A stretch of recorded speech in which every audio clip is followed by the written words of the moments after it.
statistiquement, le sol n'est pas vivant. C'est statistiquement faux.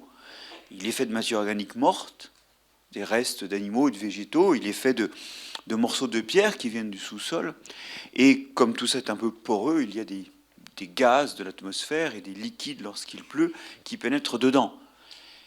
Et ça, cette définition du sol, qui en fait sous-tend la vision d'un sol éponge, dans lequel on met des engrais, dans lequel l'eau est retenue, elle n'est pas fausse, et elle est statistiquement vraie en termes de contenu.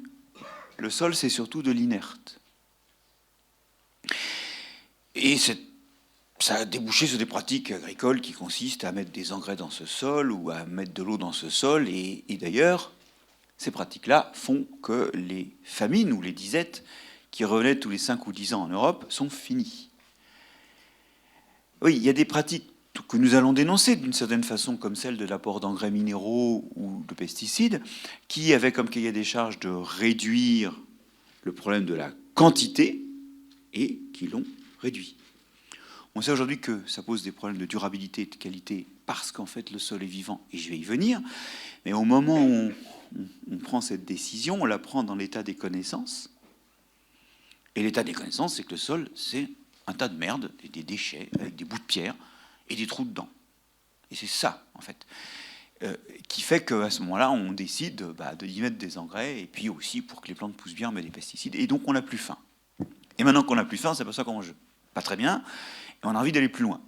Indubitablement, les bonnes idées que je vais vous proposer pour aller plus loin sont le ferment des problèmes de la suite, car, comme disait Lévi-Strauss, ce qu'on appelle le progrès, c'est souvent la résolution des problèmes posés par ce qu'on a appelé le progrès la veille. Il n'est pas de fin à notre évolution culturelle, et jamais, sur l'océan des âges, nous ne pourrons jeter l'ancre. Nous sommes condamnés à changer au gré du changement de nos connaissances. Alors justement, qu'est-ce qui a changé ces 20 dernières années pour nous faire comprendre, et c'est mon deuxième point, après la définition statistique du sol comme quelque chose d'inerte, qu'est-ce qui a changé qui fait qu'aujourd'hui on dit que le sol est vivant? Eh bien, ça faisait longtemps qu'on savait qu'il y avait des habitants dans le sol. Et tout le monde pense d'emblée aux vers de terre. Bon, moi-même, je vous ai ramené des turicules là, de vers de terre qu'il y a dans le parc. Vous voyez, ils sont très bien formés. Hein. On pense aux vers de terre, mais en réalité, il y avait deux limitations à comprendre l'importance de la vie du sol, outre le fait que c'est moins de 0,1% du volume du sol. Hein. C'est rien statistiquement. La première chose, c'est qu'on ne savait pas très bien ce que faisaient les organismes du sol. Ça a émergé progressivement. Et la deuxième chose, c'est qu'on ne savait pas qui il y avait dans le sol. Moi, quand j'ai fait mes études, pour savoir quelles étaient par exemple les bactéries qu'il y avait dans le sol, on agitait le sol dans l'eau. Alors déjà, tout ce qui était sensible au mouvement a été tué. Et deuxièmement, on étalait le liquide obtenu sur des boîtes ce qu'on appelait les boîtes de pétri, des boîtes remplies d'un milieu de culture. Alors on faisait plusieurs milieux de culture différents, puis on espérait que ça pousserait, mais évidemment, on n'était pas capable de nourrir tout le monde. On ne connaît pas les besoins des organismes qu'on ne connaît pas, donc on ne cultivait pas tout. Dans les années 90, la biologie de l'ADN s'est développée, et cette biologie de l'ADN, elle est devenue aujourd'hui un des outils avec lesquels on sait définir les habitants du sol. C'est-à-dire qu'on extrait l'ADN, et on l'étudie un peu, je vais vous passer les détails, et finalement on sait voilà, que là, il y a du cep.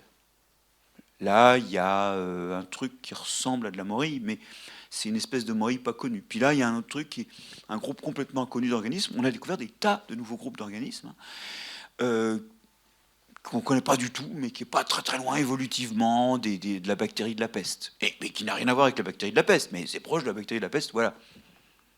Et alors vous allez me dire, bon, la belle affaire, bah oui, mais comme on a des banques de données d'ADN, on se dit, ce truc qui ressemble à de l'ADN de bactérie de la peste, eh ben, il a été déjà trouvé par Bidule en Écosse quand il a fait un travail sur le sol, et par Truc dans les feuilles de noisetier du Périgord. Parce que chacun laisse ses informations. Et donc, ces organismes qu'on ne connaît pas, on sait maintenant assez précisément où est-ce qu'on les trouve. Et puis on peut étudier leur ADN un peu plus à fond et savoir qu'est-ce qu'ils font, comment ils vivent.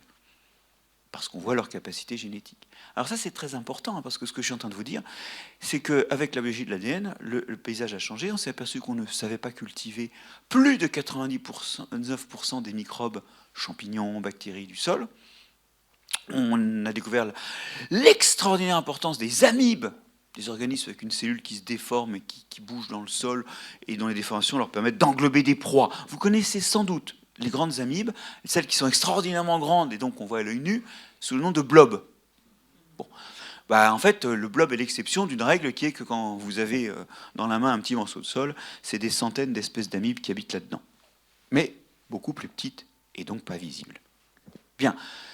Le sol microbien a explosé. D'ailleurs, il n'a pas fini d'exploser parce que, pour des raisons techniques que je vous passe, on ne sait pas aujourd'hui faire l'inventaire des virus. Donc on sait qu'il y a plus de virus que de toute autre chose dans le sol, mais on ne sait absolument pas leur rôle. Les rares qu'on connaisse, c'est ceux qui rendent malades. Mais on sait très bien que là, la maladie nous permet de les trouver, alors qu'ils font autre chose, ou rien, ou n'importe quoi. Bref, c'est pas fini, hein. D'accord ? On ne sait rien des virus du sol. Or, le sol, c'est surtout des virus, et puis un peu d'autres choses. Et du coup, vous comprenez que les bons conseils de tonton Marc-André, ben, quand on aura les virus en main, ça passera peut-être que, ok, cette humilité par rapport à l'avenir, je pense qu'on doit l'avoir. On peut dire le meilleur de ce que l'on sait maintenant et ce que ça implique, mais il faut bien se dire que la recette pourrait changer. En tout cas, cette vie du sol, elle a changé parce qu'on est capable d'en faire l'inventaire. Elle est difficile à présenter aux gens. Je reviens sur les questions qu'il y avait, et notamment cette nécessité de présenter aux gens le monde vivant, de faire des BD par exemple. Alors nous, on a fait une BD avec Mathieu Burnia, hein, qui est un dessinateur belge, où il a réussi assez prodigieusement, je trouve, à présenter, à montrer le sol aux gens. Mais en fait, on s'aperçoit très vite que il faut arriver à trouver des représentations pour tous les publics, et que les publics sont hyper segmentés, et même ils le sont de plus en plus, et donc c'est l'enfer.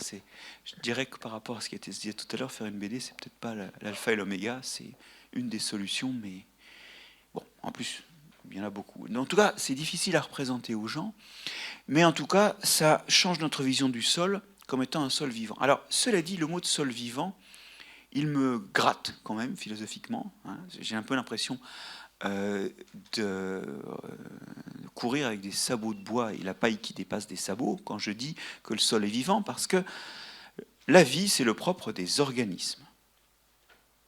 Et ça, c'est le problème que j'ai avec Gaïa, ce qui fait que moi, je ne suis pas lovelockien du tout, surtout quand je vois son œuvre auprès de l'industrie chimique.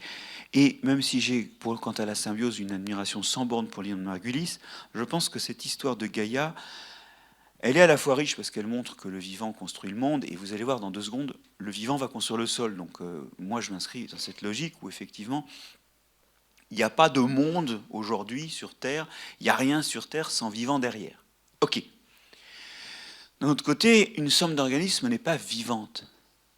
Être vivant, on peut le définir de plein de façons, mais en particulier, si vous voulez qu'un écosystème où le sol ait une propriété d'organisme, c'est pas possible, parce qu'un organisme, c'est quelque chose qui fait des descendants, et qui du coup est soumis aux règles de l'évolution. Et en fait, comme le dit Michel Serres, je n'ai jamais vu la Terre se reproduire. Et moi, je n'ai jamais vu un sol donner des descendants. Alors Michel Serres remplace Gaïa par Biogé, et moi je suis du côté de Biogé. Il dit que, évidemment, le vivant bio et le matériel, le physico-chimique, géos, sont liés intrinsèquement. Aujourd'hui, l'un ne se conçoit plus sans l'autre sur Terre. Il y a des minéraux qui n'auraient pas sans le vivant sur Terre, même dans les sols, hein. Et il y a il y a une vie qui n'aurait pas sans le minéral sur Terre. L'un et l'autre sont étroitement liés. Mais une chose importante, c'est qu'un écosystème, c'est une somme d'organismes. La Terre, c'est une somme d'écosystèmes. Si vous pensez pouvoir appliquer des propriétés d'organismes à des sommes d'organismes, vous niez les propriétés holistiques. Vous niez le fait qu'il y ait des propriétés émergentes à d'autres niveaux d'organisation. Donc le sol, il n'est pas vivant. Il est habité de vie. Mais lui, il est autre chose. Il est une somme d'êtres vivants. Et il ne faut pas confondre la somme des parties et le tout. Sinon, on est réductionniste, et l'exposé précédent a montré combien, justement, on avait payé cher le réductionnisme. Donc le sol est habité de vie, c'est ça que je veux dire. Mais il n'est pas un organisme vivant, pas plus qu'une cave est une gigantesque bouteille de vin. C'est une somme de bouteilles de vin, et c'est pas une grande bouteille de vin. Vous voyez, c'est je force le trait, mais c'est un point de détail, mais il me paraît important à souligner. En revanche, sur le lien entre le vivant et l'inerte, alors là, justement, en fait, tout ce sol, il est construit par le vivant. Et il est construit, d'ailleurs, surtout, en fait, détruit par le vivant. Parce que, donc, vous avez tous ces organismes qui vivent là, et la façon dont ils vivent va vous façonner le sol. On y va ? On arrive à la troisième section de cet exposé. Je vous ai présenté le sol physico-chimique, un peu ennuyeux et terne, hein, parce que voilà, on a envie d'aller de l'avant. Je vous ai montré pourquoi on a une autre vision du vivant et qu'on comprend mieux ce que fait le vivant, même si on ne sait toujours pas ce que fait tout le vivant, mon problème de virus.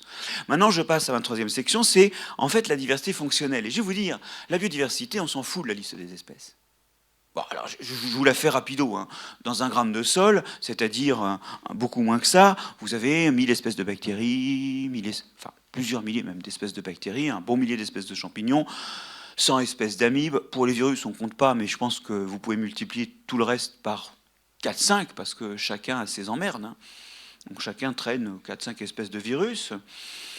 Ces emmerdes ou ces alliés d'ailleurs, puisque je vous l'ai dit, il y a sans doute des virus qui sont utiles, mais eux, on ne les connaît pas parce qu'on n'a pas les maladies pour les trouver. Et donc, là, cette liste-là, c'est de la biodiversité, mais ce qui nous intéresse, nous, maintenant, dans le domaine de l'écologie, c'est surtout de voir tout ce que ces organismes font et qui modifient leur milieu. C'est ce qu'on appelle la diversité fonctionnelle. La diversité des fonctions, c'est-à-dire des impacts qu'ont sur leur milieu les organismes selon la façon dont ils vivent. Et alors justement, cette diversité fonctionnelle, ça fait le sol, j'arrive à ça, ce qui se passe dans le sol, c'est que la matière organique se fait lentement dégrader, dans le sol comme dans votre organisme, c'est-à-dire que les organismes la boulottent.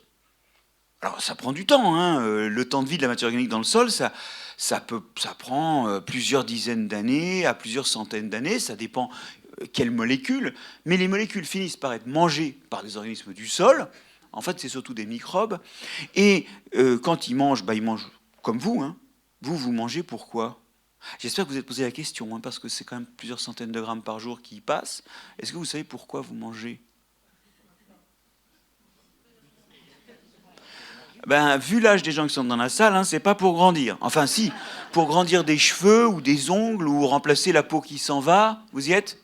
Mais enfin, la croissance, c'est fini pour la plupart d'entre vous. Pas très bien, mais ça manque désespérément de ptio là, hein. Parce qu'eux, ils vous diraient oui, je grandis. Mais l'essentiel de ce qu'on mange ne nous sert pas à grandir, heureusement, et même si notre tour de taille a tendance aussi à augmenter avec le temps, ce qui se passe, c'est que c'est surtout, on le brûle à l'oxygène pour faire de l'énergie, un peu comme un incendie, hein. Dans la respiration, c'est une sorte d'incendie, mais cet incendie, l'énergie ne s'échappe pas sous forme de lumière et de chaleur, quoique on est quand même un peu plus chaud que l'environnement, n'est-ce pas ? Mais elle est récupérée pour le fonctionnement de la cellule. Et quand on fait un incendie, il y a du CO2. Il faut de l'oxygène pour que ça marche. Voilà, et ça dégage du CO2, vous en dégagez. Mais ça fait aussi des cendres, notamment tout l'azote, le phosphate, le soufre, enfin l'azote, le phosphore, le soufre que contenaient les molécules que vous avez brûlées. Et ça, vous l'évacuez dans le sang, qui draine tout ça jusqu'au rein, et vous en faites de l'urine, qui sont des cendres liquides. Et les organismes du sol font pareil, ils rejettent de l'azote, du phosphate, du soufre, des tas de trucs. Quand ils ont attaqué les organismes, les restes d'organismes, hein, les restes de plantes surtout qu'ils consomment, ils rejettent ça. Ah oui, mais ils le rejettent sous une forme qui fait pousser les plantes. En fait, ça devient de la fertilité. Les déchets de la respiration, mais votre urine elle-même est un engrais, ça ne vous échappe pas. Alors si, ça vous échappe parce que vous la mettez dans la station d'épuration pour la disperser, ça vous coûte cher en impôts locaux, et pendant ce temps-là, les agriculteurs se débrouillent pour avoir de l'azote et du phosphate sur le marché. Bon, ça c'est un truc qu'il faudra peut-être régler un jour si on veut être en accord avec une conception fonctionnelle du monde, mais bon. Peu importe, le truc c'est que donc, les organismes, eux, ils ne se font pas chier, pour le coup, ils pissent dans le sol, hein, ils dégagent leurs déchets dans le sol, déposer des déchets, faire des déchets, c'est vivre. La question c'est quels déchets, est-ce qu'il y a utilisateur ? Et là, oui, il y a des utilisateurs, les déchets en question vont être utilisés par les plantes. En fait, la dégradation de la matière organique libère de la fertilité, ça s'appelle le recyclage pour être technique. Mais donc, voilà, la première chose, c'est que la matière organique devient fertilité au sens où elle va servir à faire pousser les plantes. Figurez-vous qu'il en est de même des roches, il y a plein d'organismes, alors c'est pas toujours les mêmes que ceux que je viens de mentionner, qui vivent plaqués sur les roches, plaqués sur les petits minéraux du sol, et ils les déstabilisent en émettant de l'acide. Et vous savez pourquoi ils font ça? C'est pas pour s'amuser, hein. Ils font des gravures dessus. C'est-à-dire que des fois, quand on nettoie bien la surface d'un cristal, il y a la trace des champignons qui ont poussé dessus et des bactéries qui sont posées dessus. Mais c'est pas la gravure, l'objet. L'objet, c'est qu'en déstabilisant cette roche, il libère du fer, du magnésium, du calcium, du manganèse, un peu de brome, un peu de lithium, un peu de ceci, un peu de ça. Ça vous dit quelque chose? C'est des composants qui sont nécessaires. C'est des éléments à la fois assez abondants, calcium, potassium, mais aussi les oligoéléments. Donc, en d'autres termes, ils sont en train, en minier, d'exploiter cette ressource. Mais comme ils travaillent comme des cochons, il y a des fuites dans tous les sens, et ça profite à tous les autres, qui eux ne sont pas des miniers, et notamment aux racines des plantes. La déstabilisation des minéraux est 10 à 100 fois plus rapide dans les sols que si ces minéraux étaient, je ne sais pas moi, incrustés dans une pierre d'une façade. Pourtant, vous voyez, à Avignon, vous voyez quand même que plus les pierres sont anciennes, plus la pluie les a dissoutes. Mais c'est quand même lent, c'est accéléré dans le sol, par la vie du sol, et ça fait de la fertilité. C'est la même histoire que pour les minéraux, que pour la matière organique, pardon. Ça vous paraît peut-être anecdotique, cette histoire, mais ton phosphore, ton magnésium, ton calcium, ton potassium, du fer peut-être, vient de là, hein. Ça vient pas d'ailleurs, parce que c'est là que les plantes se servent, et c'est dans les plantes que se servent les animaux que vous pourriez manger. Oui. Donc vous contenez des minéraux qui viennent de là. Bon. Il y a un dernier truc, c'est qu'il y a de l'air qui rentre dans le sol, et dans cet air, il y a notamment de l'azote. Et dans le sol, parce qu'il y a des bactéries qui sont capables de transformer cet azote gazeux. Vous en respirez, vous respirez 1500 litres d'air par jour. Là, 80%, c'est de l'azote. N'empêche que, pour avoir de l'azote, vous êtes obligé de manger des protéines, qu'elles soient végétales ou animales. Il n'y a pas. D'accord? Vous ne savez pas le transformer. C'est con d'ailleurs, parce qu'on pourrait sinon simplement bouffer de l'herbe, un petit peu de cellulose et respirer un bon coup pour avoir de l'azote. Bon, c'est plus compliqué pour nous. Et en fait, c'est plus compliqué parce que transformer l'azote de l'air en acide aminé, en protéines, en gros, il faut qu'il y ait un tout petit peu d'air, d'oxygène, mais pas trop. Mais justement, dans le sol, il y a des endroits où il y a un tout petit peu d'oxygène, mais pas trop. Il y a les conditions rêvées pour ça. Et d'ailleurs, il y a des plantes qui créent ces conditions en abritant des bactéries dans leurs racines pour ça. C'est ces plantes riches en azote que sont les légumineuses, hein, qu'on appelle techniquement les protéagineux dans l'alimentation humaine ou animale.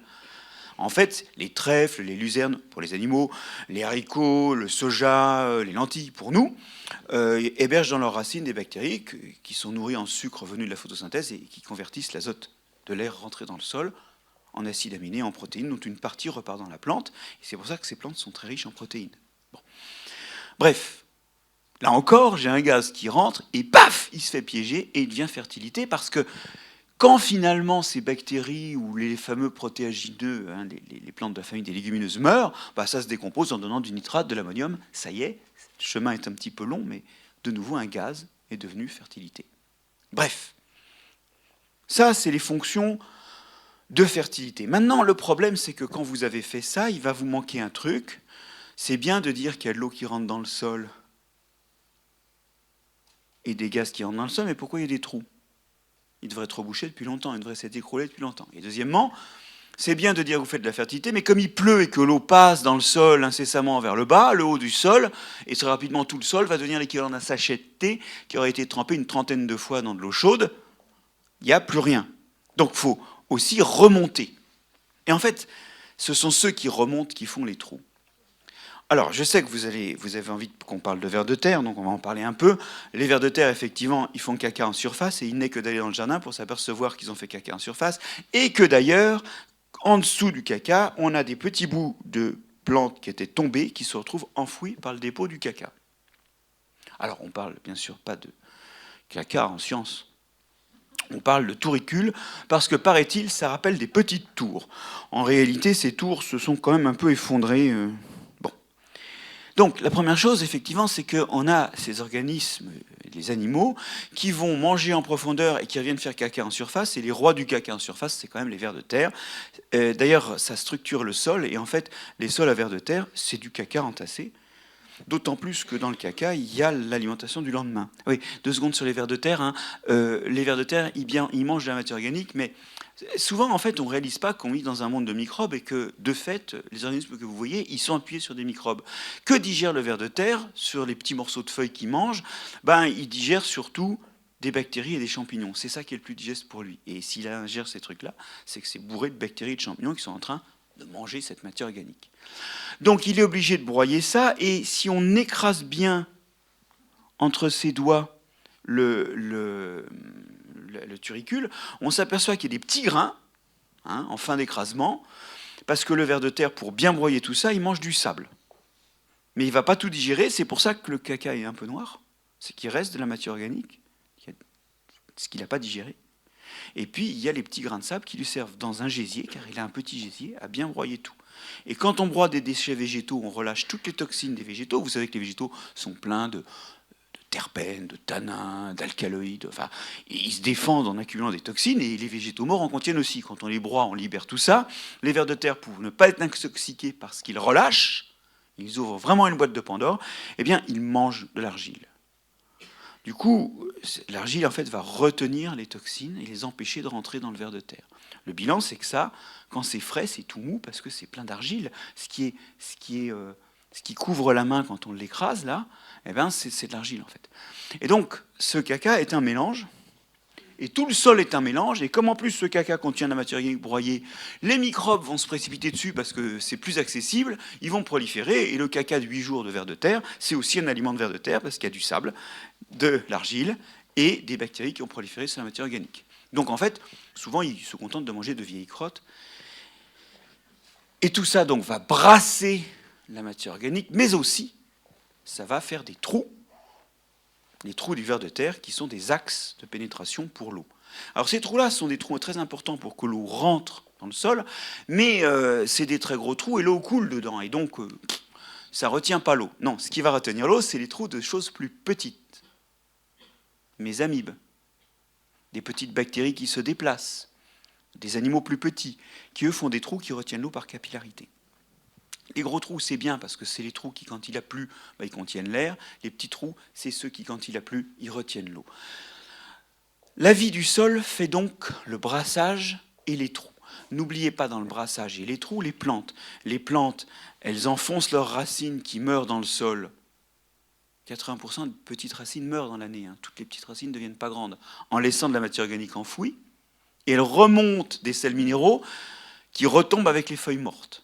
Elles remontent de l'azote, du phosphate, du potassium qui retombent en surface avec les feuilles mortes. Donc elles brassent aussi et elles font aussi des trous parce que quand une petite racine meurt, eh ben, ça fait un trou.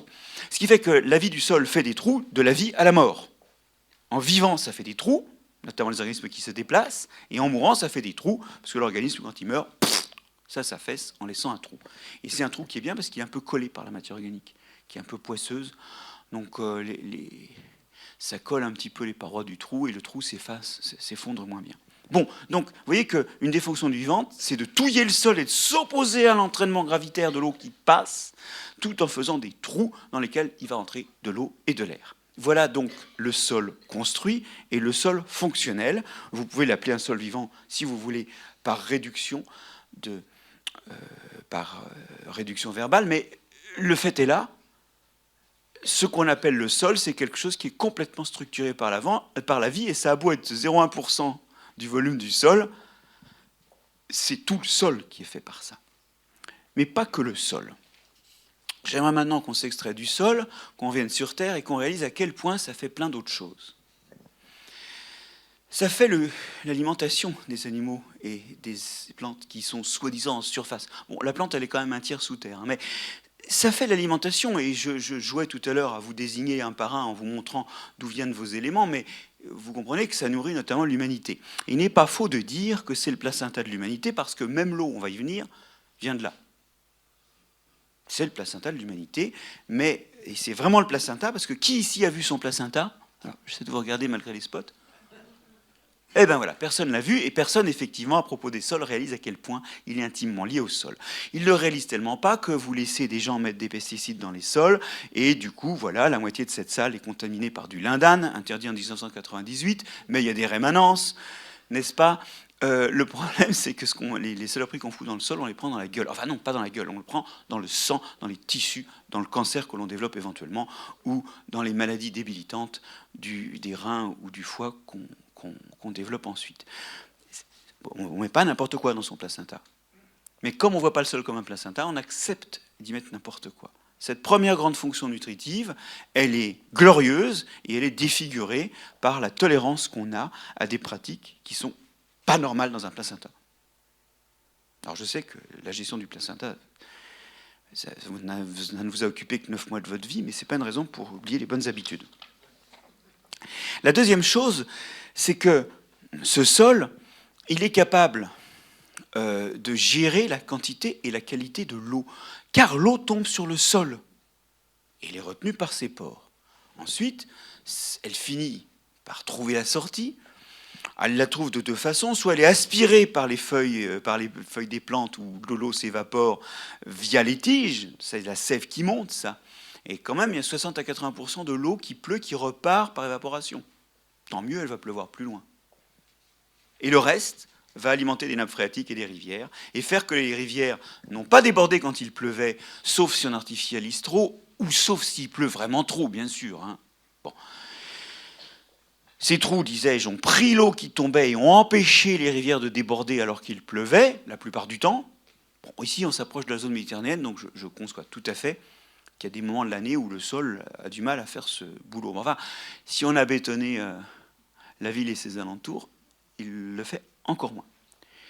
Donc, disais-je, il éponge les pluies et il va lentement restituer ça aux rivières qui vont couler même quand il ne pleut pas. Ça ne vous échappe pas que les rivières coulent même quand il ne pleut pas. Ben ça, c'est grâce au sol. Et alors justement, cette fonction-là, qui est une fonction sur la quantité d'eau, il faut vraiment qu'on la gère parce que le changement climatique qui nous est promis, c'est quand même moins 40% de précipitations estivales en 2081, avec autant d'eau sur l'année. Donc vous voyez que ça veut dire aussi que non seulement il va falloir avoir des réserves pour l'été, mais il va falloir avoir des sols pour éponger en automne. Hein. On voit très bien les épisodes cévenols et les régimes méditerranéens remonter au nord et s'accentuer au sud. Ils remontent au nord, où il avait vu, alors c'était le Velay et la Haute-Loire, hein, qui ont morflé, et où il s'accentue au sud, c'est Valence. Il fait aussi la qualité de l'eau parce que cette eau, elle va être filtrée physiquement par le sol. Alors ça, c'est vraiment physico-chimique. Hein. S'il y a des particules dans l'eau, elles sont filtrées. Il y a notamment des organismes qui balancent des quantités astronomiques de molécules pas forcément sympas dans l'atmosphère. C'est les plantes, qui de ce point de vue-là font quand même 10 fois mieux que l'humanité. Et elles balancent des composés antibiotiques, des composés qui font des écrans contre les UV. C'est ça qui fait que quand on regarde au loin, hein, plus on regarde loin, plus on voit bleu. Plus c'est bleuté, nimbé de bleu. C'est toutes ces saloperies que les plantes foutent dans l'atmosphère. Alors des fois ça sent bon, on dit la garrigue. Et puis des fois il y a même des gens qui vous disent mais en forêt il y a plein de molécules qui sont bonnes pour la santé. Alors ils ont regardé la liste de toutes les molécules et ils en trouvent 3-4 où effectivement on voit que c'est bon pour le système immunitaire ou bon pour les ongles des pieds et ils disent regardez c'est bon pour la santé. En fait dans ces molécules il y a du bon et du mauvais, il y a tout en vrac, il ne faudrait surtout pas boire ça. Ben, ça tombe bien, parce que quand ça tombe au sol, il y a des microbes dans le sol de toutes sortes, de tout poil, et il y en a qui finissent par bouffer absolument tout ce qui tombe de ce qu'ont synthétisé les plantes.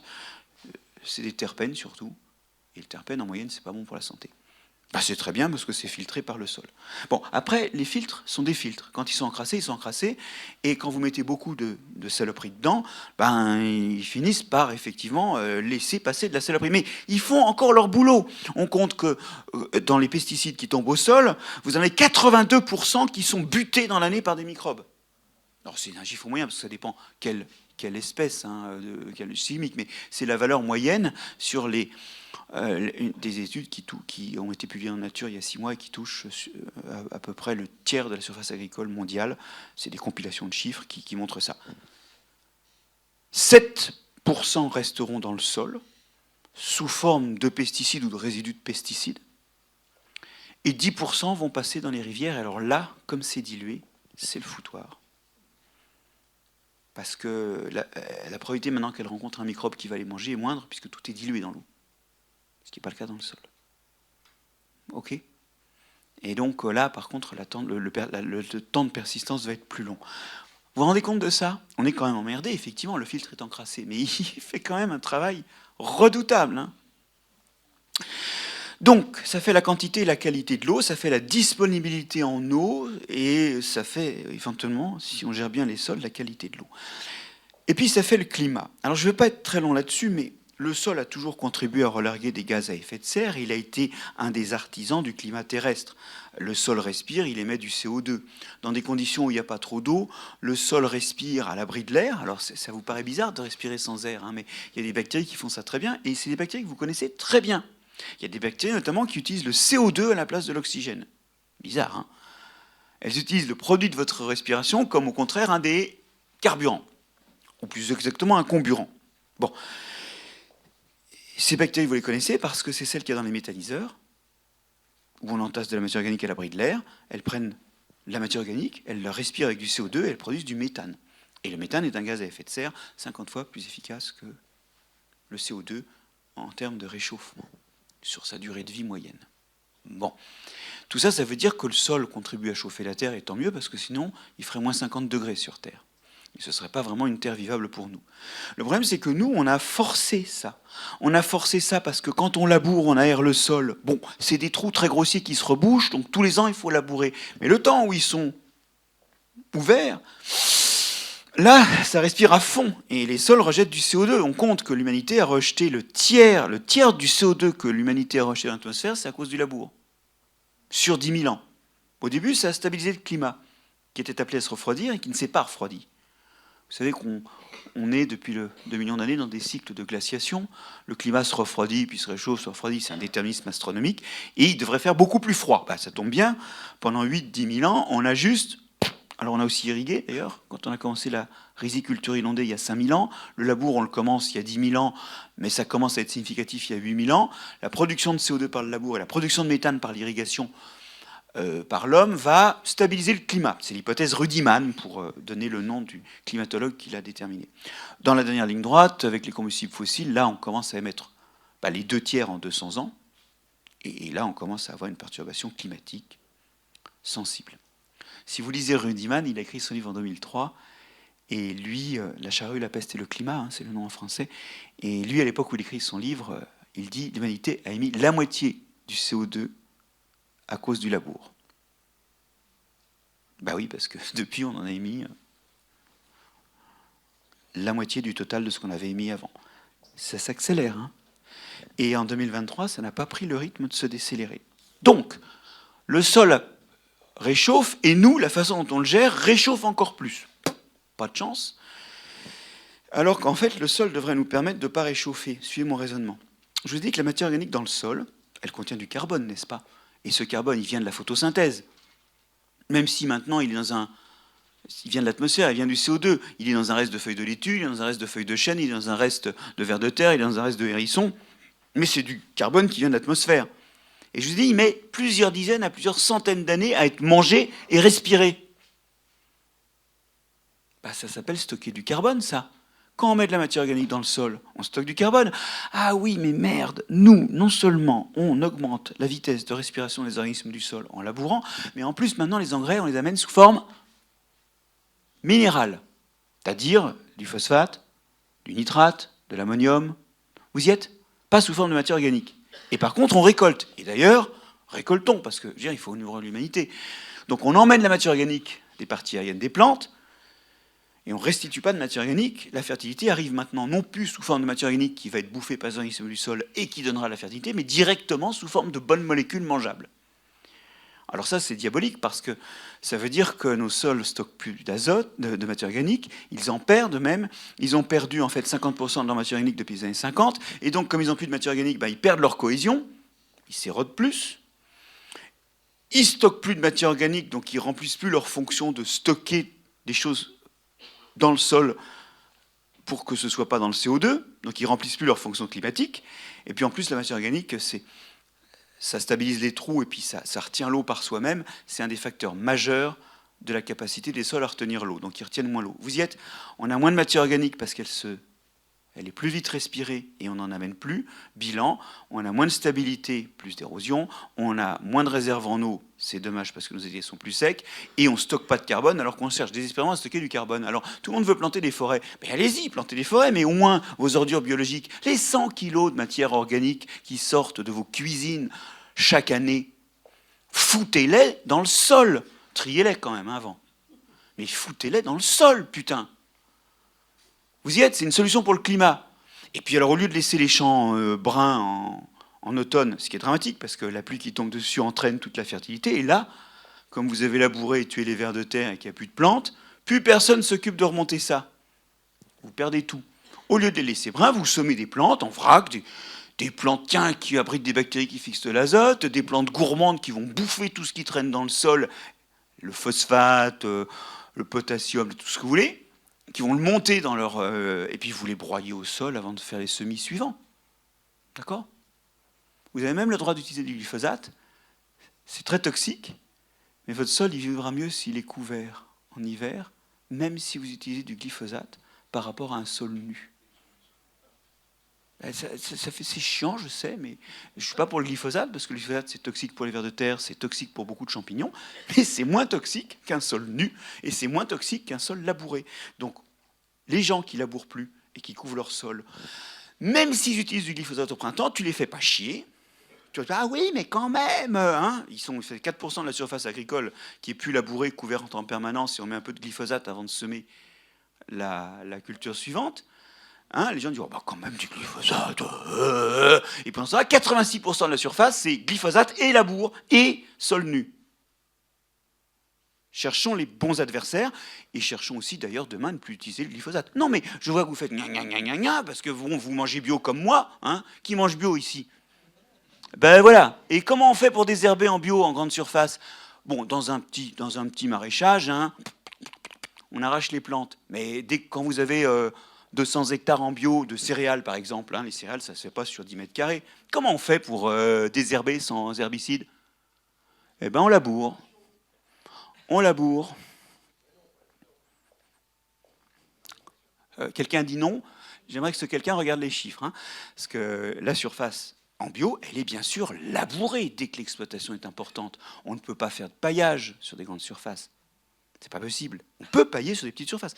Maraîchage bio non labouré, tout à fait faisable. Je connais des tas de gens qui en font, je leur donne même des conseils. Alors, enfin, des conseils, des formations. Ok, mais en gros, sur des grandes surfaces, moi j'ai enseigné à des agriculteurs aux États-Unis qui font du non labouré sur 800 hectares. C'était la taille moyenne des exploitations. Je ne dis pas que c'est un bon modèle, hein. Mais au moins ces mecs-là, ils voulaient faire du bio. Bah, ils labourent évidemment.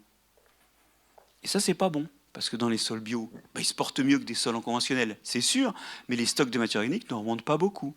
La vie ne remonte pas beaucoup, elle remonte moins que dans des sols non labourés couverts avec glyphosate. Le glyphosate, il faudra en sortir. Il est toxique pour l'homme. Mais le labour est beaucoup plus toxique parce qu'il entraîne une érosion qui fait que l'homme demain n'aura plus de sol. Donc il faudra sortir du glyphosate.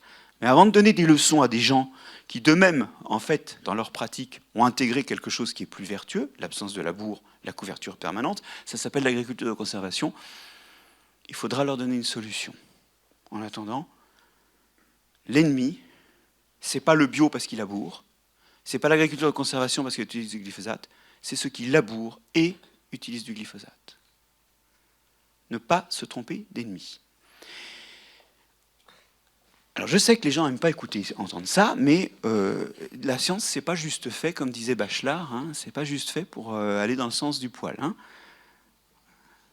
Naître à la science, c'est admettre une révolution et nier un passé, dit Bachelard. Alors il charrie un peu, mais des fois ça le fait. Hein. Puis des fois, on s'aperçoit qu'il y a des trucs qu'on pensait qui sont vrais. Mais si chaque fois ce qu'on pensait est vrai, il y a un petit risque que les gens pensent n'importe quoi et se disent « Oh, bah ce sera vrai aussi ». Bon, alors, vous comprenez que je viens, en réalité, dans ce chapitre climatique, de déboucher sur ce qui est ma dernière partie. Il y a ce qu'on fait et ce qu'on devrait faire. Ce qu'on fait, c'est qu'on laboure. C'est pas terrible. Et c'est devenu, en Occident, le geste par essence. Alors même que les précolombiens, qui n'avaient ni animaux de trait, ni fer, donc pas de charrue, ils n'ont jamais labouré. Hein. Ils ont bâti des cités et des civilisations énormes sans labourer. Par contre, eux, ils maîtrisaient les couvre-sols. Dans la milpa, vous savez, c'est ce type agricole, mais aussi le régime alimentaire qui correspond amérindien. Vous avez le maïs qui pousse, les haricots qui poussent sur le maïs, et puis vous avez des courges. Et alors là, autant on comprend la valeur alimentaire du maïs et des haricots, autant les courges, on se dit... Alors, il est vrai qu'à l'époque, ça permet d'avoir de l'eau, de nourriture hydratante, dans des circonstances où l'eau qui est autour des habitations peut être contaminée par des fesses. Donc, c'est une source d'eau propre. Mais enfin, quand même, bah, c'est un couvre-sol. Et nous, on ne joue pas les couvre-sols parce qu'on est tellement habitué à labourer ou à griffer entre les rangs qu'on ne sait pas installer ceux dont la présence serait bénéfique. Enfin, on ne sait pas. En Asie, il y a des gens qui sèment des arachis rampants entre les rangs. Et pendant quelques années, il n'y a même pas besoin de retourner parce que vous avez cette espèce de couverture rampante qui en plus fixe de l'azote, hein, ça abrite des bactéries fixatrices d'azote, qui fait herbicide. Donc il faudrait peut-être s'y mettre, hein, et je vais vous donner, si vous avez vraiment envie de vous retourner les neurones et de voir le monde autrement, à cause de ce labour, nous on est rentré dans les plantes annuelles. Pourquoi on ne cultive pas des blés pérennes qui seraient le couvre-sol, puisqu'ils occuperaient le sol, et puis ils repoussent chaque année, et tu coupes ce qui a poussé. Pourquoi pas? Parce que nous, on est nés dans le labour. Donc, ce que je veux dire, c'est que, quelque part, ne pas labourer, c'est pas forcément, demain, utiliser du glyphosate, c'est développer des pratiques de couvre-sol, voire même des pratiques où ce que vous cultivez est le couvre-sol. Oui. En plus, si jamais on a du blé pérenne, chaque fois que tu le coupes, évidemment, le blé, il a trop de racines, il va les laisser crever. Puis, quand il va repousser, il va refaire des racines. Je ne vous dis pas l'enfouissement de carbone. Vous retrouvez l'enfouissement de carbone qu'on a dans les pâtures et qui fait que les grands sols riches en carbone qu'on a aujourd'hui dans l'agriculture, c'est les sols de pâture.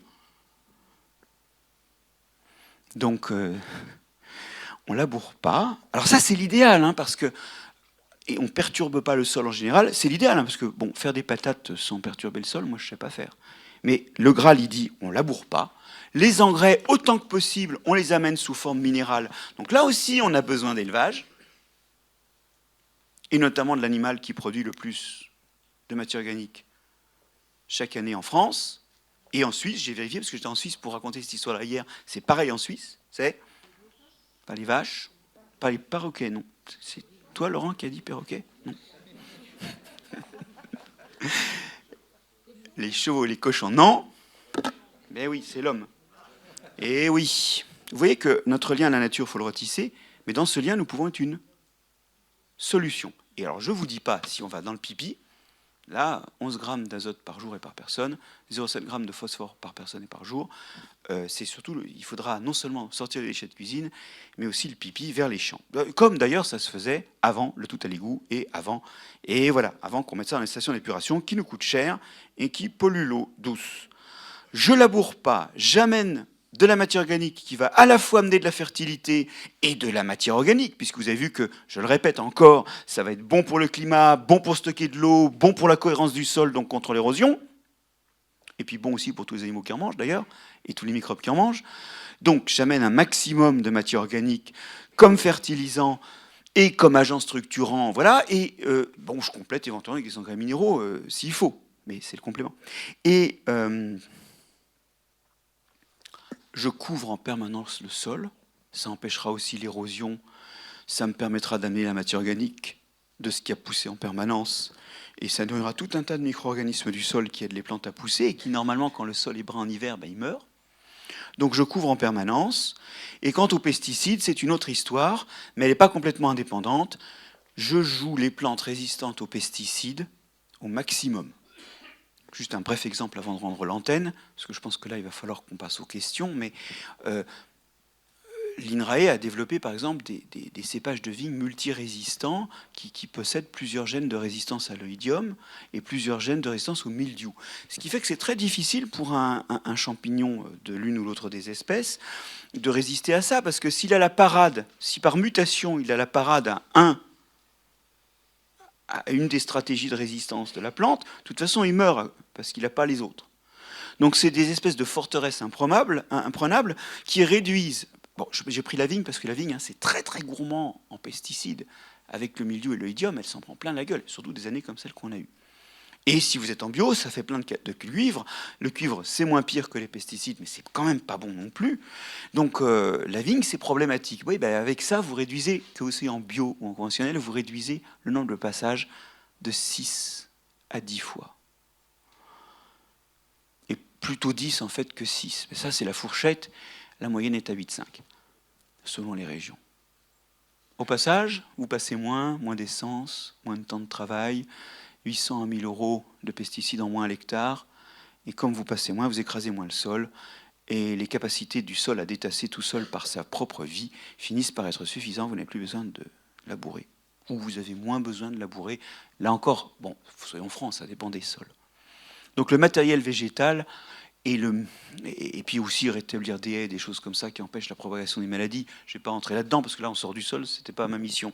Mais le matériel végétal va nous permettre aussi de réduire les pesticides à terme. Tout ça s'appelle l'agroécologie, ça s'appelle utiliser les mécanismes que l'on vient de comprendre pour essayer de faire mieux. Ferons-nous bien ? Déjà, si on laboure plus, on fera plus durable, parce que des sols qui s'érodent 10 à 20 fois plus vite, c'est des sols qui sont en train de disparaître. Donc, c'est sûr qu'on va faire plus durable. Est-ce qu'on fera bien ? Je vous l'ai dit au début, et j'ai même appelé à la rescousse une figure tutélaire en citant Lévi-Strauss. Évidemment qu'on va faire des conneries. Simplement, ce ne sera pas les mêmes que celles d'avant qu'on a repérées, donc déjà, on aura radicalisé celles-là, et si on reste vigilant, on pourra toujours résoudre ces problèmes-là. En attendant, je le répète, maintenir un sol vivant, puisque nous avons accepté ce raccourci de langage, c'est labourer et finalement perturber physiquement, je pense aussi au griffage, aux choses comme ça, le moins possible le sol, c'est lui amener le plus possible de matière organique, le couvrir en permanence de cultures, même si ce ne sont que des cultures techniques parce qu'on ne les récolte pas, et essayer de choisir un matériel végétal, des successions de végétaux, des intercalations de haies, tout ce qu'on veut, de façon à limiter l'usage des pesticides. En réalité, pourquoi on fait ça ? On ne va pas faire ça pour la nature. On s'en fout de la nature. On ne va pas faire ça pour la planète. On s'en fout de la planète. De toute façon, elle restera là. À la fin du Permien, suite à une histoire pas bien claire, mais probablement d'histoire de volcanisme, 95% des espèces terrestres ont disparu. Le milieu est devenu complètement... Il n'y avait pratiquement plus de lumière. Tout était bourré de H2S dans l'air. Et alors ? Rien. On est là aujourd'hui, hein. Ah, alors oui, ça c'est vrai que s'il avait fallu aller chercher une baguette pendant cette période-là, ça aurait été un peu dur d'aller chercher une baguette. Le détail, c'est l'homme. Les temps de reprise, les temps de résilience, qui font qu'il n'y a aucune inquiétude pour la planète, aucune inquiétude pour l'environnement, à terme, les temps de résilience sont incompatibles avec l'amour que nous portons peut-être à nos enfants. Et l'amour de nos enfants, c'est aussi aimer leur placenta. Et c'est de ça dont je voulais vous parler aujourd'hui.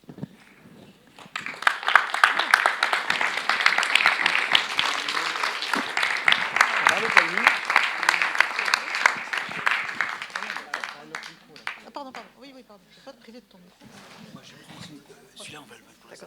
Alors, qui veut poser des questions ? C'est le moment. Voilà. Bonjour monsieur, merci beaucoup pour votre intervention. J'avais eu des occasions d'assister à des conférences de monsieur Dumézil, ce n'est pas le sujet. J'ai une question à propos des premières civilisations qui ont eu conscience de l'impact de la terre et de préserver la terre pour leur agriculture.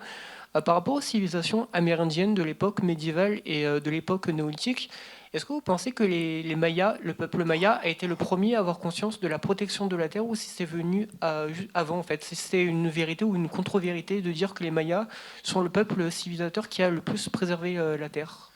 Bon, d'abord, je pense aussi à beaucoup d'agriculture, de population et de civilisation amazonienne qu'on redécouvre juste. Et puisqu'on est dans les listes de livres à lire, alors là, ça commence à faire beaucoup, mais on va en rajouter. Il y a les 12 travaux d'Hercule de l'Amazonie de Stéphane Rostin, qu'il faut vraiment lire, parce qu'on découvre que ces civilisations amazoniennes, elles sont aussi cultivées, et elles faisaient de l'agroforesterie ou des jardins créoles. Donc, alors c'est encore mieux, parce que ça avait des productions qui étaient augmentées par le fait qu'il y avait des plantes multiples et compatibles entre elles. Bon, je referme la page. Ça persiste dans le jardin créole, ça, qui n'est qu'un lointain descendant des agricultures qu'il y avait dans la forêt amazonienne, puisqu'on compte que 15 à 40% de la forêt amazonienne était en fait cultivée. Et maintenant, au LIDAR, on retrouve des réseaux importants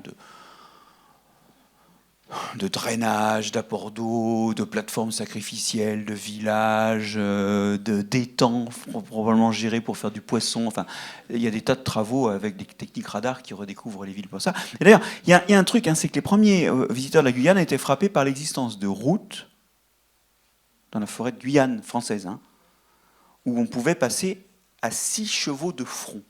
Et c'était des routes qui rejoignaient des grands centres urbains entre eux. Tout ça, bien sûr, a disparu quand nos maladies ont décimé les populations locales, les maladies introduites par les Européens, et ces civilisations se sont écroulées. Moi, je vais vous dire, eussent-elles été capables de labourer qu'elles auraient labouré? Parce que quand vous commencez à labourer, vous gagnez plein de points. Mais vos sols commencent à se dégrader. Mais à court terme, vous remontez la fertilité, vous aérez, vous désherbez, c'est génial. Moi, je pense que s'ils n'ont pas labouré, c'est juste qu'ils n'avaient pas les outils pour le faire. Et si on les avait laissés un certain temps grouiller dans leur coin sans aller les emmerder, ils auraient un jour labouré, je pense. Hein. Non, le truc, c'est que nos sols maintenant sont tellement dégradés qu'on s'aperçoit qu'en arrêtant de labourer, la vie remonte, même avec du glyphosate. Je suis désolé de vous emmerder avec ça, mais c'est la seule solution qui a été trouvée. Il faut comprendre que l'agriculture non labourée, elle est née en Europe avec les herbicides, parce qu'il n'y avait plus besoin de labourer. Elle est née avec le paraquat dans les années 50 en Grande-Bretagne. Bon. Alors, je ne suis pas un amoureux des pesticides, je pense que vous l'avez compris, hein, mais malheureusement, aujourd'hui, même en utilisant des glyphosates, vous arrêtez de labourer et vous couvrez votre sol en hiver, c'est quand même un plus aussi. Vous réversez complètement l'érosion, vous augmentez les quantités de matière organique de vos sols, donc les fonctions notamment climatiques et de réserve hydrique de vos sols, et en plus... flûte. Vous stoppez l'érosion, vous la réversez complètement. Ah oui, et vous retrouvez les fonctions hydriques des sols, vous en retrouvez une bonne partie, et vous augmentez votre vie dans les sols de 25% en moyenne en volume de vivant. Alors 25%, c'est pas... Clairement, on peut faire mieux. Hein. Il faudra se passer du glyphosate. Mais ça marche en 2 à 5 ans. Et en fait, le rendement, il est le même, parce qu'il est même meilleur les années où il fait sec en été. C'est pour ça que cette agriculture, qui n'est pas visible du consommateur et qui n'est pas du tout faite parce qu'il y a un marché, elle se propage aujourd'hui en France, parce que c'est du bon sens. Et je vais vous dire, elle se propage en France lentement, c'est 4% de la surface agricole utile, mais ailleurs, elle s'est propagée plus vite. En Amérique du Nord, c'est 50%. En Amérique du Sud, c'est 80%. Il y a des endroits où ça s'est propagé plus vite, alors même que c'est invisible. C'est juste un geste technique, mais ça ne change pas le produit. D'ailleurs, c'est un produit, vous voyez, qui finalement va être étiqueté conventionnel de toute façon. Ça se propage parce que c'est juste une bonne solution, parce que, en fait, au bout de quelques temps, arrêter le labour, c'est plus rentable. Parce que vous avez dégradé votre sol et qu'il va refonctionner mieux si vous arrêtez de labourer. Mais au tout départ, labourer, c'est pas une mauvaise idée, parce qu'à court terme, ça marche mieux. Eussent-ils été capables de labourer, qu'ils l'eussent fait. Enfin, c'est un pari, hein. Mais il faut arrêter avec le mythe des populations anciennes qui étaient en équilibre avec le milieu.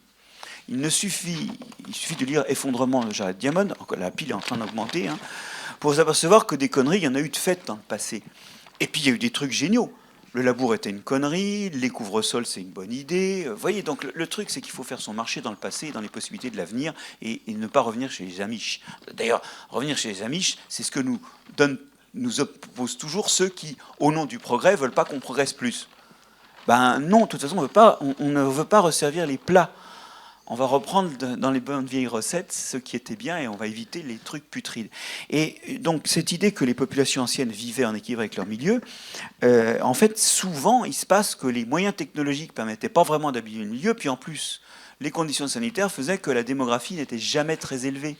Et le bilan, c'est que du coup, ça s'enrayait pas. Alors, ça s'enrayait pas, mais quand même, ils sont où les mammouths?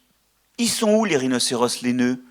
Ils sont où les vrais bisons? Je ne parle pas du truc qui ressemble à des bisons qu'on a réintroduits au 19e siècle. Ils sont où? On les a bouffés alors qu'on était encore à l'état de proto-civilisation. Enfin, je ne sais pas comment vous voulez appeler ça. On était encore des gens qui se baladaient à petite dose, à petite quantité. Mais si jamais un jour il y a eu assez de gens pour tuer tous les mammouths, après il n'y en a plus. On les a bouffés. Hein. Ne me dites pas qu'ils sont morts de chaud parce que la glaciation est terminée. Ils ont survécu à la fin de 7 ou 8 glaciations en 2 millions d'années. Ils ont perdu leurs poils. Ils sont remontés au nord. Ils ne sont pas fait chier. Voilà. Puis quand la glaciation suivante est revenue, ils ont repris des poils. Ils sont redescendus au sud. Et voilà. La dernière, on les a bouffés. Alors même qu'on était à l'époque, on les a bouffés, on n'était pas nombreux. Hein. Donc, il faut arrêter avec le mythe des populations anciennes en équilibre avec le milieu. Toute espèce vivante perturbe son milieu. J'ai appelé ça tout à l'heure les fonctions, la biodiversité fonctionnelle. Toute espèce, quand elle est dans un milieu, elle le perturbe. Et elle contribue à faire le nouvel état de fonctionnement du milieu. Et on l'a toujours fait et on le fera toujours. La question c'est, maintenant on peut prévoir les choses, on a l'agroécologie, on a l'écologie, on peut le faire de façon durable. Oui, merci pour votre conférence, c'était super. Et sachant que effectivement les problèmes de labour maintenant sont connus, parce que ça fait quand même un petit bout de temps qu'on en entend parler. En tout cas, peut-être pour des gens qui s'y intéressent, on va dire. Oh non, mais même les agriculteurs sentent que... Ils le savent. Alors, quels sont les notamment freins? pour rentrer dans la parcelle, ils savent bien qu'après le labour, ça devient beaucoup plus dépendant du climat. Oui, parce que j'avais même assisté, moi, une fois, il y a au moins 20 ans, effectivement, à la chambre d'agriculture avec des gens qui, effectivement, vendaient des pesticides, etc., enfin, des représentants, qui venaient voir les paysans pour leur dire qu'il ne fallait pas labourer. Donc, effectivement, même eux s'y mettent. Quels sont les freins, à votre avis, pour le fait que ça ne se développe pas plus, du coup ? C'est pas du tout le même outillage, vous savez, ça va me permettre de dire un truc que j'ai oublié de vous dire d'ailleurs. C'est pas le même outillage, notamment le semoir maintenant, c'est plus juste un truc qui fait descendre des graines dans un petit ray qui est fait dans le sol labouré. C'est une espèce de truc assez lourd qui pèse par des roues dentées sur le sol et il y a des graines dans chaque dent qui vont être enfoncées, vous y êtes. Et puis alors en plus, dans un champ même si vous avez passé du glyphosate avant et que la végétation est complètement abattue, comment vous savez où vous êtes passé? Ça se voit pas. Hein. La roue qui passe, c'est une roue très très mince. Vous voyez pas du tout la trace des roues, des semis. Si vous n'avez pas de GPS, c'est infaisable. Hein. Vous y êtes? Moi, j'ai déjà semé. Alors. J'avais essayé de faire des concours de labour quand j'étais petit. J'avais fait aussi des semis sur des gros tracteurs. Hein. Bon, je peux vous dire, là j'ai semé moi 8 hectares un jour en non-labour. Comment j'ai fait? Au début on m'a allumé le GPS et le truc. Puis moi j'ai écouté de la musique en regardant le paysage. Parce que le tracteur il fait tout seul. Parce que vous ne savez pas du tout où vous êtes. Donc, ce que je veux dire derrière ces anecdotes, c'est qu'il faut changer l'équipement. Il y a un coût de conversion. C'est-à-dire, vous le connaissez en bio, hein, la conversion, c'est pas facile en bio. Bon, là, c'est encore pire. Parce qu'il y a vraiment, en termes de machinisme, un machinisme différent. Et comme en plus, le marché pour ce machinisme n'est pas grand, il n'y a pas d'économie d'échelle, c'est cher.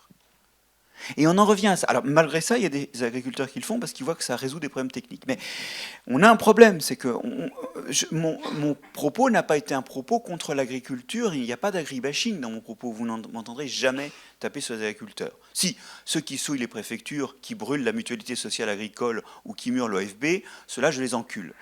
Mais parce qu'il y a des cons partout. Voilà, dans le corps enseignant, je ne vais pas vous parler de mes collègues, mais j'en connais aussi qui sont un peu pénibles, quoi. Ce que je veux dire par là, c'est qu'il n'y a pas d'agribashing, parce que le problème, c'est la société. C'est elle qui achète. Si les gens achètent du conventionnel, je ne vois pas pourquoi on ne ferait pas de conventionnel. Si les gens ne sont pas prêts à aider l'agriculture à se convertir à d'autres pratiques, parce que ça fera la qualité de l'eau, parce que ça fera la qualité des paysages, parce que ça fera la santé, je ne vois pas pourquoi ils le feraient. En réalité, c'est une culpabilité collective, parce que cette transition, elle coûte. Alors, pour l'agriculture de conservation, actuellement, on s'aperçoit que techniquement, ça marche. Et vous voyez bien que pour le bio, ça ne marche pas. Et quand les consommateurs commencent à lâcher le bio, comme ça s'est passé avec des contractions du marché de 5 à 6% en année courante ces dernières années, ces 3 dernières années, il y a des agriculteurs qui retournent en conventionnel. Moi, sur le marché, on avait un éleveur de volailles bio. Puis un jour, on est arrivé et il n'y avait plus de vers. Il n'arrivait pas à éponger ses coûts de production, donc il s'est remis en non bio. Donc, si vous voulez, quelque part, le problème, c'est que la société ne suit pas. Elle n'achète pas comme il faut et elle n'est pas prête à payer transitoirement le coût de la conversion. Le problème, donc, c'est pas l'agriculture, c'est les consommateurs. C'est un peu la poule et l'œuf, vous voyez, entre l'agriculture. Mais non, non, non, non. Si 86% de la surface n'est ni en bio ni en agriculture de conservation, c'est que 86% du marché, les gens s'en foutent. Alors ils s'en foutent pour des bonnes raisons, parce que quand ils font leurs courses à 21h et qu'ils rentrent exténués du travail, ils n'ont pas le temps, ok. Mais excusez-moi, les agriculteurs font ce qui se vend. C'est important. Si vous ne voyez pas que la responsabilité est une responsabilité collective, alors vous tombez dans l'agribashing, et là, ne comptez pas sur moi. Une autre question ici. Bonjour. Alors, moi, je suis agriculteur, donc je vais peut-être dire juste un petit mot sur le labour. Vous avez repéré que je respecte la profession agricole, donc c'est pas la peine de venir me taper à la Non, sortie. je voulais juste dire... Par contre, on peut prendre une ou deux personnes qui n'achètent pas bio et taper ensemble à la sortie, si vous voulez. Alors moi, je suis en bio, donc je voulais juste dire que le labour, c'est facile, c'est le plus simple, c'est la meilleure façon de désherber. Il y a des charrues, il y en a partout, on a tous des voisins qui savent nous aider à les régler, et voilà. Donc c'est vraiment la meilleure solution, la plus simple pour travailler le sol. Voilà. Changer de système, c'est pas facile. Et du Voire coup, même des fois, on n'a pas la façon de faire. Je veux dire, bio sans labourer, pour certaines choses, on ne sait pas faire. voilà, donc là j'en viens à ma question justement, c'est que en bio, on est obligé de travailler le sol. En fait, si j'ai ce qu'on appelle des mauvaises herbes ou des adventices, d'autres plantes, ma seule arme contre elles, c'est de travailler le sol, quoi. Et du coup, vous avez listé plein de points, et en effet, moi je trouve que c'est l'idéal. Mais en bio, aujourd'hui, sans travailler le sol, on n'a pas les solutions techniques, quoi. Vous êtes porteur d'une partie de la solution quand même, parce qu'au moins les aliments que vous faites sont beaucoup moins toxiques. Je pense aussi à une toxicité que je n'ai pas évoquée, c'est que les engrais minéraux, et vous n'utilisez pas d'engrais minéraux, puisque en bio, les engrais, ils sont organiques. Le phosphate minier est contaminé par du cadmium, et ça, c'est un vrai problème de santé publique en France. Ça explique 30% des cas d'ostéoporose, ça explique le plus 3% de cancer du pancréas par an en France. Et ça explique pas mal de problèmes hépatiques et rénaux, alors avec d'autres causes, donc là c'est plus difficile à chiffrer. Il y a une toxicité du cadmium, la moitié des Français sont en surdosage de cadmium. C'est un métal lourd qui est un contaminant des engrais minéraux. Donc vous cochez plein de cases en bio sur des aspects sanitaires pour l'homme. Donc voilà, mais après, effectivement, dans l'état actuel des connaissances, on ne sait pas faire. Alors, moi, là, vous voyez, j'ai défini des choses qui sont plus ou moins loin sur l'horizon. Et donc, très loin sur l'horizon, il y a un maximum de plantes pérennes. C'est-à-dire un maximum de plantes qui repoussent pour redonner la même récolte l'année suivante. Alors vous allez me dire, mais non, il ne faut pas faire blé sur blé, sinon les maladies du blé s'accumulent. Non, parce que ça, c'est un truc de plantes annuelles. Les plantes annuelles, elles ne gèrent pas l'accumulation des maladies, puisque leurs graines seront ailleurs l'année suivante. Les plantes pérennes, regardez les chênes, qu'est-ce qui pousse dans les forêts de chênes ? Au bout de quelques temps, c'est quand même des chênes. Vous y êtes, les plantes pérennes, elles gèrent les microbes du sol et elles éliminent les méchants et elles essaient de reconcentrer les bons. Donc, il n'y a pas de problème à avoir du blé pérenne. Simplement, ce n'est pas les mêmes variétés, c'est des variétés qui, en fait, dans leur façon de manipuler les microbes du sol, évitent que s'accumulent les maladies. Donc, il y a l'horizon qui est d'avoir un maximum de plantes pérennes. Honnêtement, les haricots pérennes, j'y crois pas, et les patates pérennes, on ne peut pas, puisqu'il faut les niquer complètement pour récolter les patates. Donc, vous y êtes.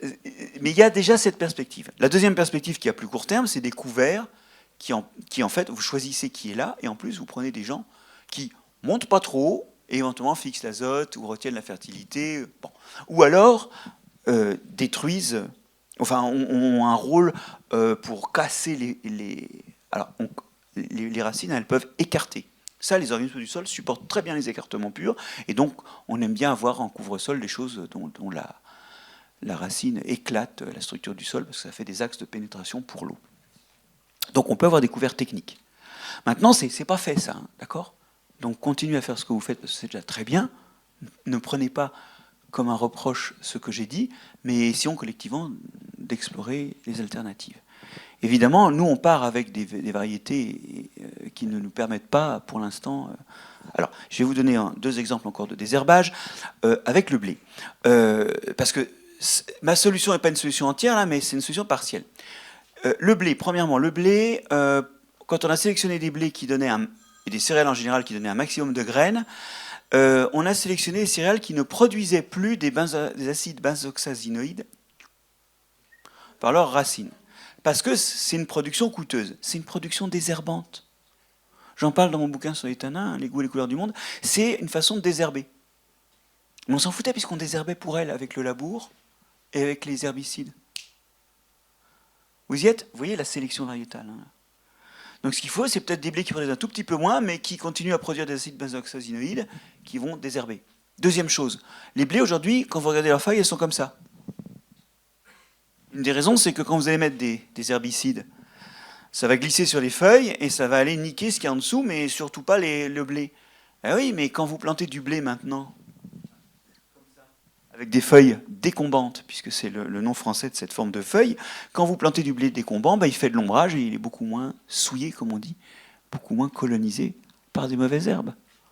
C'est des petits détails. Mais vous voyez que nos variétés n'ont pas été calculées pour faire le travail elles-mêmes. Soit parce que c'était coûteux, soit parce que la façon qu'on fasse ce travail pour elles impliquait qu'elles ne le fassent plus du tout, la disposition des feuilles. C'est des petits détails, mais la solution ne viendra pas d'un coup de baguette magique et d'une solution unique. L'agroécologie, c'est la promesse de s'emmerder à devoir conjuguer plusieurs façons de réduire les ennuis. Comment l'Amérique du Nord et l'Amérique du Sud ont-ils atteint des taux de 50% et de 80% sans labour? Parce que l'exportation du labour, dans nos régions, le labour, il abîme les sols, mais lentement. Regardez, les sols qui vraiment ont été complètement désertifiés par le labour, c'est les sols méditerranéens. Ça a pris 6000 ans. Donc chez nous, c'est lent. C'est pas une erreur à moyen terme, le labour. C'est une erreur à long terme. Là-bas, pour plein de raisons, les conditions climatiques et les sols n'étant pas tout à fait les mêmes, déjà les sols tropicaux, vous les labourez, vous les tuez en 10 ans. Parce que quand vous faites disparaître la matière organique, dans les sols tropicaux, il y a peu d'argile. Chez nous, l'argile prend le relais de la matière organique pour la structure. Dans les sols tropicaux, vous les perdez. C'est pour ça qu'on défriche l'Amazonie. Les gens qui ont défriché, au bout de 10 ans, il ne se passe plus rien, il faut qu'ils redéfrichent. C'est surtout ça la dynamique de défrichement de l'Amazonie. Alors, elle est enrayée par le fait que les gens ont rapidement compris qu'en labourant pas, ils gardaient leur sol et que c'était plus simple. Ça, c'est pour la zone tropicale. Pour la zone américaine, ce mouvement, c'est pour le nord-américaine, le mouvement s'est surtout développé suite à un épisode que vous connaissez peut-être par Steinbeck, oui, les raisins de la colère. Il y a eu un épisode dans l'épisode de Dust Bowl, mais c'est en fait le nom de la région où ça s'est passé, où en fait les sols étaient tellement éclatés qu'ils partaient avec le vent. Et ces épisodes d'érosion massive ont entraîné des réactions, et Roosevelt a initié un grand mouvement de restauration des sols. Il avait dit d'ailleurs qu'un peuple qui ne s'occupe pas de ses sols ne s'occupe pas de son avenir. C'est assez vrai. Et donc en Amérique du Nord, ces pratiques non labourées ont eu un certain succès. Parce qu'elles marchent.